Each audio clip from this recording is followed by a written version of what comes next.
let's go ahead and get started. My name is Maria Gabriela Ochoa Perez Wechter. I am an outbound product manager working on UI Builder. This is my first time hosting the Platform Fundamentals Academy, but some of you may know me from the Next Experience Academy. We have merged our academies together, and the whole platform team is coming at you with a unified front. Now you're going to be able to catch all of our content at the same times each week. If I am not mistaken, those times are, and I'm going to give them to you in Eastern time. They're 1 p.m. Eastern on Tuesdays and 12 p.m. Eastern on Thursday. 12 p.m. Eastern on Thursday. So those are our two new time slots for our academies. I have been in the ecosystem for about 8 years now. I started as a service portal developer. Well, I started as an admin, became a portal developer, and then I came on to join ServiceNow. My favorite hobbies are 3D printing and plants. Nice to meet everybody. I hope you guys get to know me well over the next little bit as I join this new academy. Please use the Q&A for questions. It helps me gather up all the questions to post them after the session on community. Use the chat for comments. And this session is being recorded. The slides and the session will be posted at a later time on community. These sessions are for you. Please ask questions, interact. We're not going to be doing a live demo today because there's so much that I want to get through. But we will be back soon. We'll be having an AI Agents Academy on June 10th, next Tuesday at 1 p.m. Eastern. Safe Harbor. I am an outbound product manager. That means that some of the stuff that I say can be forward-looking, aka stuff that's not released yet.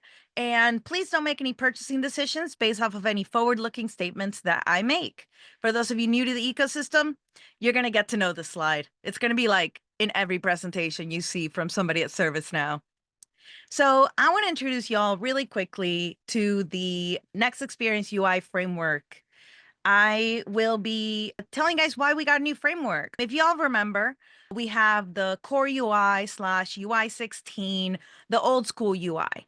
And a lot of you should be on the Next Experience UI, which kind of looks a lot more like the picture on the right there. Well, we've been on a journey to re-platform all of our experiences and make them have a more consistent experience that's easier for you to configure through using UI Builder. We use standard JavaScript web component technology and methods. It's React-like, but it's not React. It helps us provide better standardization, and you may have heard it called Seismic, which is our internal name. It was previously called the Now Experience UI Framework. We sometimes refer to it as UXF, and now we're also referring to it as the Horizon Design System. I'll give you guys some more information about that here shortly. You also are able to create custom components. It requires you using the local CLI. It's incredibly flexible and powerful, but there is a high learning curve. I would encourage you to try to find every way to not need to create a custom component, but I'm always happy to discuss the use cases that you might be experiencing, and I'm happy to go over any good use cases that would require it. The easiest way to think about it is it's not like Service Portal where you need to make a new widget for everything. You should use our components that we provide you in the component library. And then if there is a presentational thing that you just can't get to work, that's when you could make a custom component if you wanted to. A great example is one of the developer advocates, Travis Tolson, made a battleship game in UI Builder last year, and he created a custom component to display the ship parts. Now, the Horizon Design System provides a centralized design guidance and resources to create your experiences exceptionally in ServiceNow. They have design resources and information for Workspace, Native Mobile, Service Portal, and Core UI in the future. It's going to be the website that will provide you all of the design guidance and information for our components. And we strongly encourage you guys to take a look at it if you want to find like Figmas and stuff like that. Additionally, just wanted to introduce you guys to Theme Builder. It is the theming platform, or rather the theming tool for the Next Experience platform. And we have some awesome new things coming out with Yokohama Store Release 2 that I'll talk about shortly. But next, I want to talk about workspaces. Now, the Workspace UI provides a great way of working that improves agent efficiency for a better experience. And it really allows you to customize and configure to your heart's desire without needing to put everything in a modal like we had to do with the Form UI and Core UI. Now, there have been agent workspaces in the past, but we're now all working on configurable workspaces. The agent workspace is older technology. It's not very configurable. And we got a lot of feedback from our customers that that just wasn't going to cut it. If you're not already using an agent workspace, don't start. It's been replaced by configurable workspaces in most cases, and they're not receiving any enhancements. The configurable workspaces are our current recommended solution. You should try implementing a workspace released by us first. And if that is not available, you could create one from scratch or use Creator Studio slash ServiceNow Studio to create a new one. Something to note is my favorite little tidbit of trivia is that there is a configurable workspace called HR Agent Workspace. So don't get those two confused. That's not an agent workspace, it's a configurable workspace because we're great at naming things here at ServiceNow. So I want to go over really quickly what different things can be configured at the UI builder level versus on a record on table. Some customization does not happen inside of UI builder just yet. We're working on that. And like I said, start from one of our 70 plus configurable workspaces. Most product lines have a workspace and they're built to be configurable. Go ahead and duplicate page variants, add new pages, make it work for you, or you can create it from scratch. We have an academy that allows you, that kind of walks you through everything on the Next Experience Academies list, that we'll be linking here at the end. Excuse me, sorry, the coffee's just hitting. Now, there are some components that are only available if you use one of our out of the box workspaces. I don't know if we have those documented anywhere, but the very specific custom functionality for each workspace is what you can kind of expect to fall under that category. Now, I often get a question like, how do I start? How do I implement this workspace? I want to tell y'all that the number one most important thing to do is to just understand that every workspace is different. My team, the platform team, provides workspaces as a platform for the rest of our business units to work off of. And then they go the extra mile and deliver you guys those awesome experiences through the workspaces. So every workspace is different, built by different people. So you should totally find the workspace specific documentation. And my favorite one to kind of point out is Service Operations Workspace, or SOW. That team wants you to configure most things outside of UI Builder, actually using their admin center. So check out the configuration information as part of all the documentation for each specific workspace you want to work on. Now, something to know about workspaces is you can't clone a workspace. You should configure and extend existing workspaces. You should check out the guided setups that we have, and you should use variants by adding them to a page. You can either duplicate an existing out of the box variant, which will be read only, and then make changes there, or you can add a brand new variant using a template or anything like that. Now, what stuff that's not inside of UI Builder? That type of configuration is going to be like the L1 menu, which is the menu on the very left-hand side. That's done outside of UI Builder. The new record menu, or I like to call it the plus menu, that one is done outside of UI Builder. The UX categories and list menus, and then the UX highlighted values are also all done outside of UI Builder. We have documentation for this on the site that I am about to link. Last year for our Knowledge 2024 labs, I created a Getting Started with Configurable Workspaces lab that walks you through configuring all of this stuff outside of UI Builder and inside of UI Builder. So this is a great question that came in just in time. So I've noticed that these configurable workspaces are not always consistently created, and to further configure them to suit the needs of the organization, you need to follow different steps and ways. Do you have a recommendation for any standards documentation which could be used to guide teams for configuring any configurable workspaces? So that's actually a great question. We have the Next Experience Academy, our second to most recent session, actually covered that in detail where we go over best practices for implementing workspaces. The best thing that I could just suggest to you is number one, make sure you read the individual teams and the individual workspaces documentation. That's going to really get you most of the way there. I am looking up right now my list of resources. So I'm going to copy something onto the chat if you would like to copy it. It's called the Next Experience Center of Excellence. I'm copying both the short link and the long link in case the short link doesn't work. But basically, that's where you're going to be able to access the Next Experience Academy videos from that post. And then I encourage you to check out the Configuring Workspaces in 2025 video because we go over more detailed instructions. But I would definitely encourage you to check out the individual documentation. In terms of best practices for your team members, scopes aren't really very much relevant in workspaces. Each team internally in ServiceNow basically works on their own scope. So when you try to like edit like a list in SOW, it will just be like in 5 different records and 5 different scopes. I would probably suggest that your team standardize on a specific scope to work on. I also am going to tell you some more UI Builder specific best practices here when I cover what's new in Yokohama. But we have some new and better ways to collaborate and work together on a UI Builder page, specifically because you can only really have one developer at a time in a workspace page editing it. So I'll go over that here shortly. Additionally, the form view and the UI actions/declarative actions are not configured in UI Builder. Now, what is configured in UI Builder is the pages, the page layouts, the variants. You can map data resources, you configure the events, and you configure the styling from UI Builder. Something I wanted to let you all know is that UI Builder has moved to the store as of Washington. In Washington, we now do store releases, which means instead of releasing twice a year, we will release every quarter. You can feel free to uptake these quarterly releases. We call them Store Release 1 and Store Release 2 alongside the family name. So today I'll be covering the Yokohama Store Release 1 and 2 releases.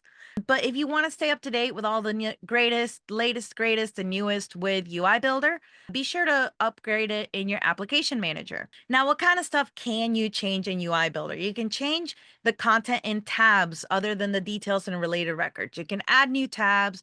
You can change the sidebar content. You can add new content and other page content.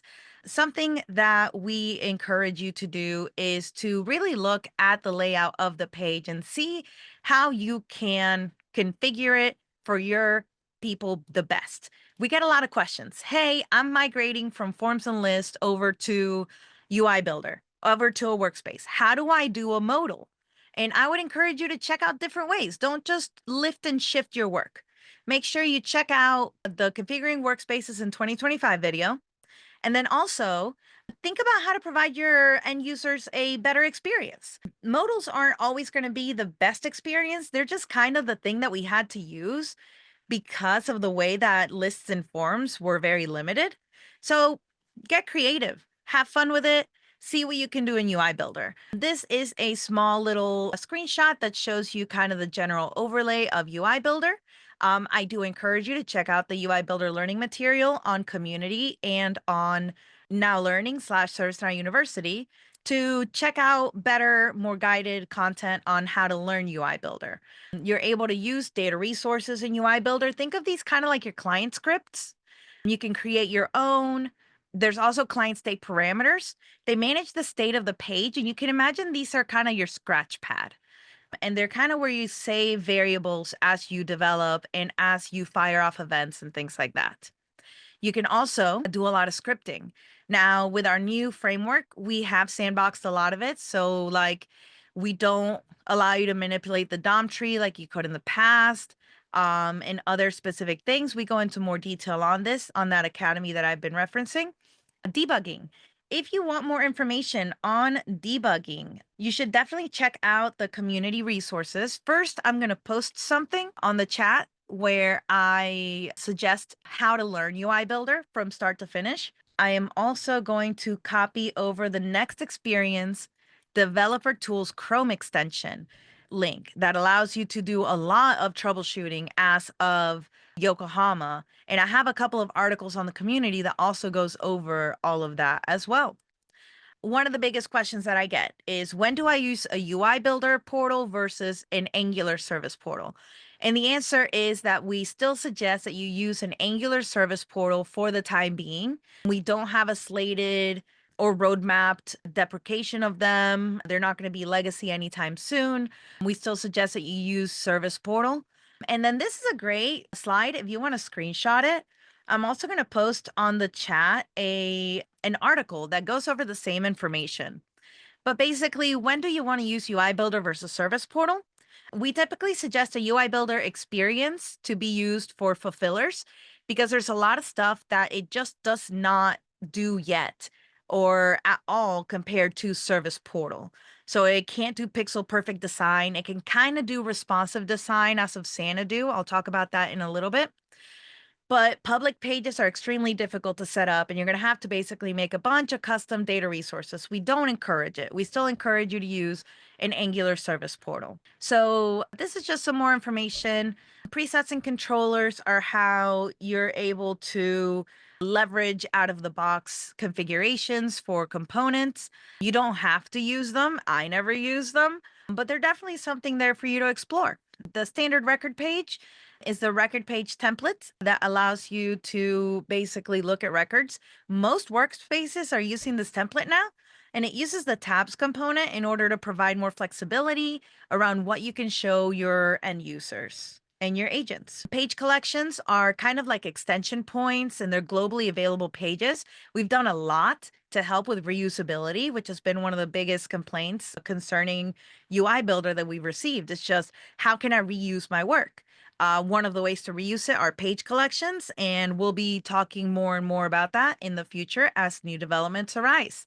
So I want to quickly go over some Washington highlights and just give you guys a quick catch up since I've never presented in this academy before and we might have a whole new audience. I just wanted to let you guys know some really cool stuff about what's been going on in UI Builder. One of the biggest barriers to entry to UI Builder, in my opinion, was watching Brad Tilton, all these super smart people working on UI Builder and YouTube videos type at session dot user dot properties dot session timeout dot display value. And I always just went like, oh my gosh, how am I even going to start memorizing any of that? I can't use UI Builder. Well, good news, you no longer have to memorize all those crazy dot walking things that are like data resource specific and super crazy to remember. Now we have visual data binding. It lets you visually see what data is available for you to use in UI Builder, and then you can visually build formulas along with it. It's super awesome. I'm really excited that we finally got that in UI Builder as of Washington, and I think it's like one of the biggest barriers of entry finally solved. In terms of what came out in Xanadu, responsive authoring. Now, this is not pixel perfect, and it only works for pages created net new as of Xanadu. So any pages created from Xanadu and beyond, you can choose to build responsive. I have a UNI Builder live episode where we talk about responsive design. I'll go ahead and copy it on here. This is the YouTube playlist that I just pasted in the chat. The UNI Builder Live YouTube playlist is kind of more in depth and more technical than what we have here on the academies. Excuse me, most of the time it's going to be us in the product actually like struggling to make something work. Our tagline is sometimes it works and sometimes it doesn't. And we have a blast showing what UI Builder development really is like. Because that's something that before I considered myself a developer, I really struggled with. I always thought, wait, I'm making too many mistakes. I can't call myself a developer. This isn't right. But that's the beauty about development. It's all about iterating on your past mistakes, learning, and getting better and quicker at fixing them next time. So if you struggle with UI Builder, I strongly encourage you to just keep trying. Eventually, something will click in your head and everything will go great. I believe in you. We also have user presence. We were talking about how difficult and how complicated it is to collaborate in UI Builder. And this is one of the things that we released as of Xanadu to really help with, am I working on something like this? Am I working on this page while someone else is on this page? Really funny story. Back when UI Builder like first came out, I was a part of a live coding happy hour YouTube show with one of my colleagues, Ashley Snyder, and she and I were both in the same UI Builder page working at the same time because we were trying to make something work. We couldn't figure out what was wrong. I hit save on my side. She hits save on her side, refreshes, and everything is gone from the page because I overrode her changes. It was hilarious. So now you're able to see, hey, is someone here under the user presence? And you're able to collaborate a lot better like that. Also, if you hit save and they try to save, it will let you know, hey, wait a minute, someone else hit save on this. What are you going to do about it? And now with Yokohama Store Release 1, we have something called Code Diff, which lets you look at the different versions of UI builders, pages, components, the variants, the client scripts, and see what changed between the different versions. We're still iterating on this feature though, so there's a lot more to come with it, but I definitely encourage you to check it out. It is really awesome. We don't have a visual code diff yet, but we have received that feedback. But the next thing I want to talk about is what's come out in Yokohama Store Release 1. So, the very first thing I want to show you guys is controller building. Now, we made a lab that's going to be available in Now Learning slash ServiceNow University, ideally before the end of the month, all about controller building. And we built, as you guys can tell from my Dungeons and Dragons D20 earrings, I am a huge nerd. And we built a tournament running application for like trading card game tournaments. Now, I'm sure you could use it for like any other kind of tournament, but we were thinking Magic the Gathering when we built it. So we built a controller to help us house all of the logic of our application. And then we connected it to our pages using the lab.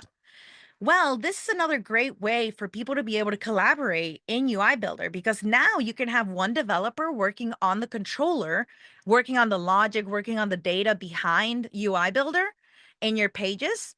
And then you can have a different UI developer working on your UI page for the UI Builder. And then at the end, you can marry the component, the controller, and the page, and boom, everyone can work together. Great question from Brian. Can UI Builder store releases be easily installed on a PDI? Yes.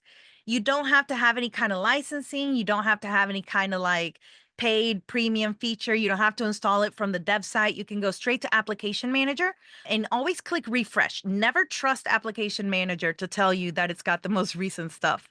It never works for me. Something else that's really cool is we've got UI Builder runtime deep linking for those service portal developers out there. We are used to being able to like control right click and be able to look at our stuff, go directly to the service portal page. Well, now you can do the same with the Next Experience Developer Chrome Tools extension. You just have to enable it. And now you can right click and you no longer have to fish for the pesky little variant that you're looking at. You don't have to test to see and make sure what page you're on. You can go straight to the UI Builder page, or you can just copy a link and send it to your boss and be like, hey, boss, can you help me with this? Like I like to do a lot. Thanks, Brad. I already talked about Code Diff. Now, Yokohama Store Release 2. We now have some really awesome AI features going on with UI Builder. In the previous releases, we had AI experience generation, where you could generate new workspaces using the AI features. Well, now you can now summarize client scripts in UI Builder, which is so useful. Remember when I talked about how SOW, the service operations workspace, was kind of very complicated to configure and they wanted you to configure stuff outside of it? Well, that's because everything is a script. And if you wanted to do more in-depth customization and configuration to the SOW, you're going to have to basically go into these scripts. But now we can summarize it for you, explain to you what it does, and it'll make it a lot easier to configure moving forward. We've also got the ability to configure events with AI. Another thing that we heard from our customers very often is that configuring events can be confusing. There's a lot of events that you need to configure. Well, we're trying to find ways with AI to simplify that and make it a lot easier and faster for you to be able to work in UI Builder without needing to know all the nuances about all these event handlers and stuff like that. Another really exciting development is the Toolbox 2.0. Whenever you're working in UI Builder, you're able to use the toolbox to add components onto the page. We now have categories on the left-hand side that match the categories on the Horizon Design System website. I'm going to go ahead and link that to y'all in the chat as well. And yes, Luis, great question. The AI script summarization does require Now Assist. So the UI Builder component categories match the Horizon Design System categories. And now we give you a lot more information about what component you've selected on the right-hand side. We tell you what presets are available. We tell you who it's offered by, and we give you more description and links to documentation for you to be able to work on. Now, we also have Builder Assistant. Previously, Builder Assistant let you know things like, hey, this event isn't configured, or hey, you added a button and you didn't configure it yet. We're working to make Builder Assistant more and more reliable and more useful for you. So now it will tell you, hey, you've got some styling and layout issues that you should fix. It will now link you directly to the component that you're working on, and it will help you out with figuring out what needs to get fixed. We also have theming in the unified navigation experience. Something that we got a lot of feedback on in Theme Builder is that you couldn't edit the white backgrounds from the unified navigator. Well, good news, now you can. You can edit most, if not everything, in the unified navigator directly in Theme Builder without needing to do any advanced customization. And I'm very excited for this. So now I've gone over all the features that are new in Yokohama Store Release 2. Feel free to throw any questions in the Q&A. Feel free to throw any comments in the chat. I'm thinking we won't go much longer than another like 7 or 8, maybe 15 minutes today. So thank you all so very much for hanging in there as I gave you a very quick rundown of everything going on with Next Experience, UI Builder, workspace configuration, etc. Now, I'm going to tell you guys about some training resources that we've got going on, so that way you can learn how to work with UI Builder. And excuse me if you hear any sounds in my background, because I think my new kitten just jumped in the bathtub and it's wrecking havoc. So I apologize in advance. So, if you're looking for more information on anything UI Builder, check out the Next Experience blogs. We've got the UI Builder Bites blog series that we've got going on right now. Check out the link on the page right there. We are coming out with new content every other week that will help you learn UI Builder. Oh, thank you, Kimberly. The kitty will be fine. I just know that he's got a couple of toys in there and he's going to be making lots of noises now. Thank you though. Next, we've got the UI Builder 101 video. I strongly encourage everybody here to check out the UI Builder 101, not just because one of our lead designers, Chris Johnson, is wearing a hard hat and a visibility vest in it, but because he talks about his chickens and his chickens are adorable. And then we build a workspace for the chicken. It is super cute. You guys should totally check it out. I guess it also teaches you like all the fundamental information you'll ever need to know about UI Builder and metadata based development in ServiceNow. But that's something extra. From there, I forgot to add the UI Builder Advanced course on here. But if you check out the UIB Fundamentals course right there, you'll be able to also find the first course I encourage you to do. And then I will post the link to the second course right here. The UIB Advanced course just came out a couple of weeks ago, and we've got UI Builder Fundamentals updated up to Xanadu, I believe. I would strongly recommend y'all start your learning experience there or check out the article I linked earlier to find out where to get started on your journey to learn UI Builder. We had a question in the Q&A asking, hey, I wasn't able to make this meeting. I wasn't able to make the session from the beginning. Will you have it again? I will have a what's new in UI Builder session every quarter, basically. But if you want to watch the specific one with the introduction to UI Builder and all of that, I strongly encourage you to check out our YouTube playlists afterwards. We will have all of that linked from our Center of Excellences. We'll have that linked from We'll have it linked from all the places you could imagine. We will upload this video and the slides at a later time, but for now, you can also check out the Next Experience Academy list and sign up. That is, like I said, the old academy. We're now all together in one academy, so we'll be working to put all of our resources together. There is no prerequisite for the UI Builder Advanced course, and it should also be free, just like the UI Builder Fundamentals course.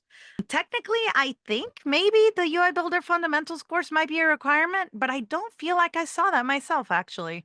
Let me know if you find out.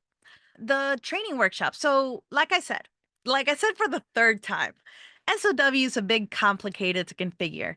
If you wanted more information on how to configure SOW, you should check out the SOW Lunch and Learn series that I've got here up on the screen. I'm going to give you guys a little moment to screenshot it just in case you want it. We also have an SOW bootcamp on ServiceNow University that you can use in order to learn how to configure and work on SOW yourself. I accidentally skipped a couple of things.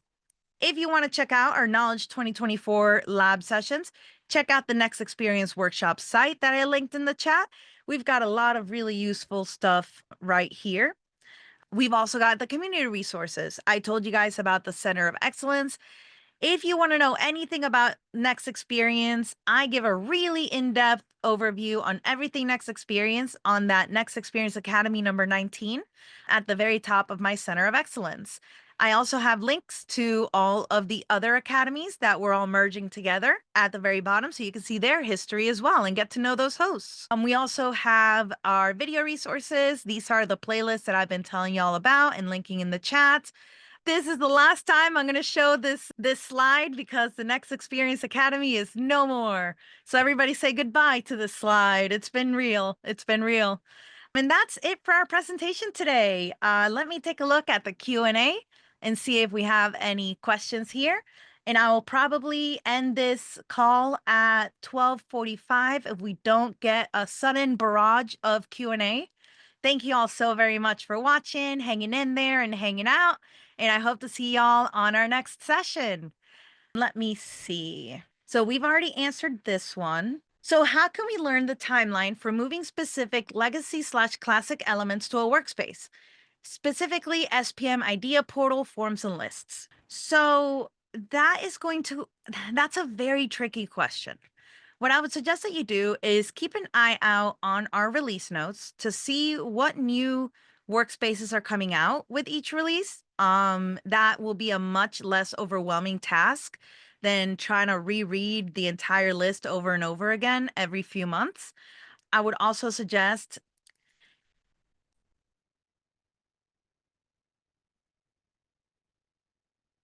we're not necessarily going to be migrating forms and lists in the way that I think you're thinking about. It's going to be more along the lines of if you have a team who works on a specific process or a specific tool or something like that, and you see a compatible workspace for it, that's when you should try to migrate and see if the workspace will enhance the experience for those teams. I don't think you should try to like rush or push anybody over if they're just using forms and lists and there's not a specific workspace available for them. There are a lot of AI features that you might miss out on if you aren't using the configurable workspaces. So that's something else you might want to keep an eye out for. But that is a very involved and complex question that I would definitely, I mean, you could probably even ask your account team about it and see what they think in terms of enhancing your team's experiences. It doesn't seem like we have any other Q&A questions. So I'm going to take that as a sign that this was a wildly successful session and that I answered everybody's questions perfectly great. I'm going to give it one more minute. I'm going to sip my coffee and then we're going to end the academy.